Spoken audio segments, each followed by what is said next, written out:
Hello again.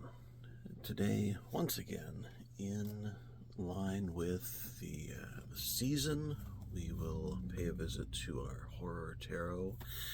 As I look through this, I just get more and more impressed by it. So we will see this a few more times, Halloween time or not.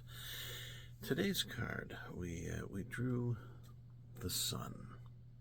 Now the Sun, interesting too, and I know this shows up backwards. I haven't figured out how to deal with that yet. But the neat thing about the major arcana cards that this artist Todd Alcott did, he designs them like movie posters, and we have little explanations down at the bottom where you'd normally see names and credits and stuff.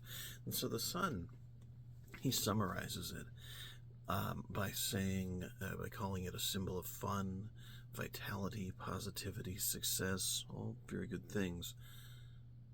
Balances that with life is difficult, but not everything is sadness. It says the Sun is a powerful force that compels us forward through time.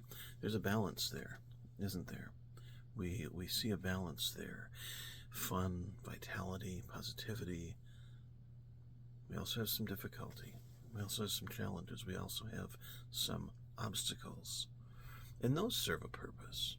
You know, we have that duality. We don't really appreciate the fun and the lightheartedness and the vitality without some painful BS to remind us how good these times really can feel and what a relief we can get from them.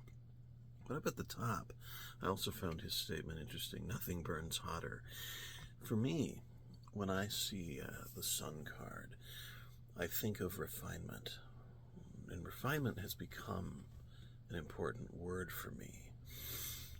It has to do with making purpose out of particularly those difficult, trying times. Refining involves heating up so that we can remove the impurities. In metallurgical terms, metalworking terms, anyway. The Sun, those difficult times heat us up. They heat us up so that we can explore and experience some transformation. Now, the thing about that, and I had thought about this recently, transformation, well, these difficult times will exert a transformative effect. We can handle this a couple of ways. We have a choice, like we do in everything. We can let it transform us, see what happens.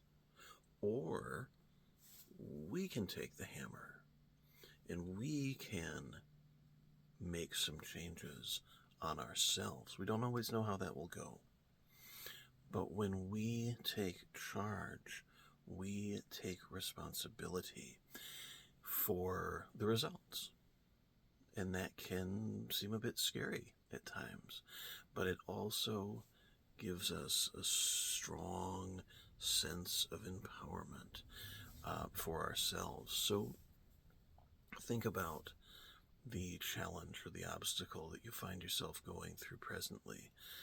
You have one, maybe not an earth-shattering one, maybe not a catastrophic feeling, life-changing one, but you have one, probably more than one. Think about that or those potential refining experiences that you have at your disposal. Consider these resources. Reframe these as resources for your development, for your personal refinement.